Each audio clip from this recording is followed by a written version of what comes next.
She'll be after you like hands behind a limousine.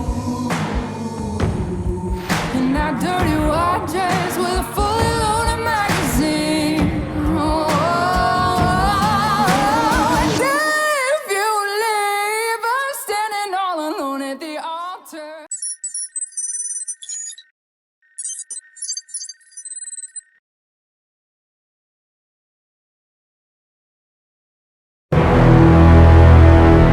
Après avoir visité Tbilissi, Christelle et Thomas vont-ils pouvoir aller au village de Oujkouli?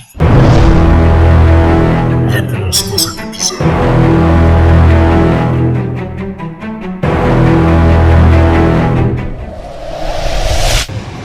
Bon, et ben là on a pris le train ce matin de Tbilissi à Szegedi et ça va être notre point de base pour aller jusqu'à la ville de Mestia.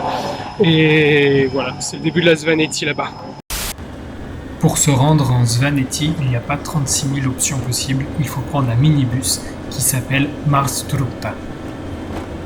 Bon bah là on vient de débarquer dans le village de Mestia et là on essaye de trouver notre guest house, donc en pleine nuit. Là il est 18h et il fait nuit noire, donc bon il fait à peu près 400 degrés.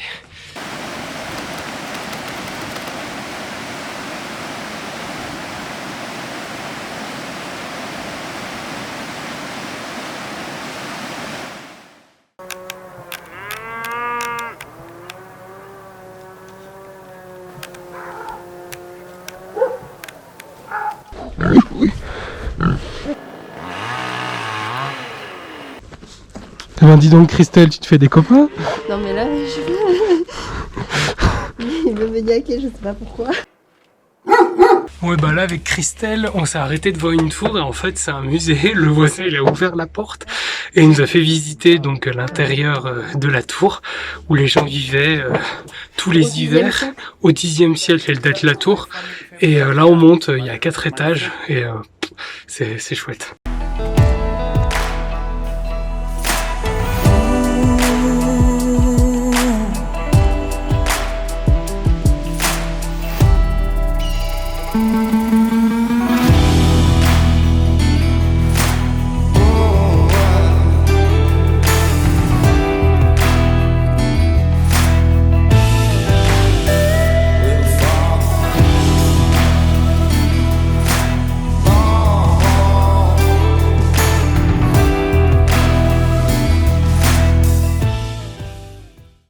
On va voir Christelle en mode hibernation.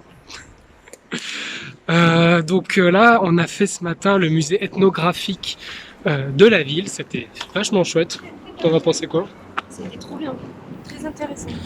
Et puis là, on va vers un autre musée. Et c'est celui un peu particulier car c'était la maison en fait d'un alpiniste local qui s'appelle Mikhail Khergani, c'est ça? Khergani. Khergani, voilà. Khergani, donc c'était l'un des plus grands alpinistes soviétiques dans les années 50-60 et il a eu plein de médailles et plein de prix comme le meilleur grimpeur, celui qui allait le plus vite dans les Alpes et dans les Dolomites en Italie où il est mort en 62. Donc là on vient de quitter la maison de Mikhail Khinaki. Khergani. Donc ça fait quand même 1 heure qu'on était là-bas avec le petit-neveu de grand alpiniste et j'ai toujours pas retenu son nom. Bref, on a la petite astuce pour pas payer cher les repas du soir et avoir une soupe et des pâtes, c'est prendre les petites nouilles asiatiques. Ça coûte moins d'1 €, donc ça c'est pas mal. Et ça permet de rembourser les frais de bus et tout ça qui sont un peu élevés ici pour les touristes. Et là, on a une petite surprise qu'on s'est faite avec Christelle. On a une séance de cinéma privée pour voir le film de la région. Il s'appelle Dada et ça raconte l'histoire d'Édé. Alors là on peut voir la Svaneti et les noms. Ça va pas du tout, mais c'est pas grave. Donc bref, on a une séance de cinéma ce soir rien que pour nous, et avec une histoire d'amour avec des acteurs d'ici, le réalisateur est d'ici, et c'est en langue locale. Devant tant d'émotions, on pleure. Non, sans transition, donc avec le film qu'on a vu Dada hier. C'était Dédé.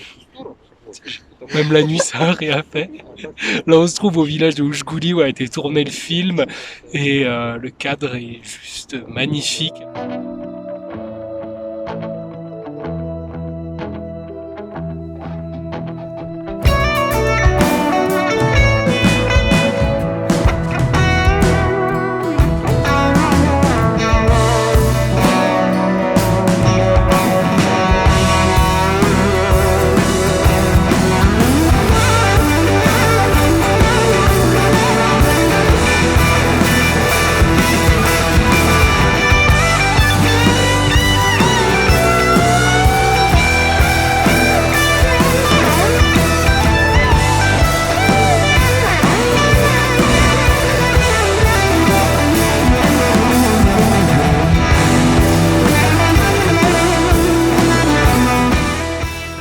Qui a été classé au patrimoine mondial de l'UNESCO, notamment grâce à sa culture qui a été préservée, aux chants polyphoniques et aux tours médiévales qui peuplent en tout cas tout le village. Il y en a partout, toutes les maisons ont ça. C'était des tours défensives qui servaient à résister aux envahisseurs.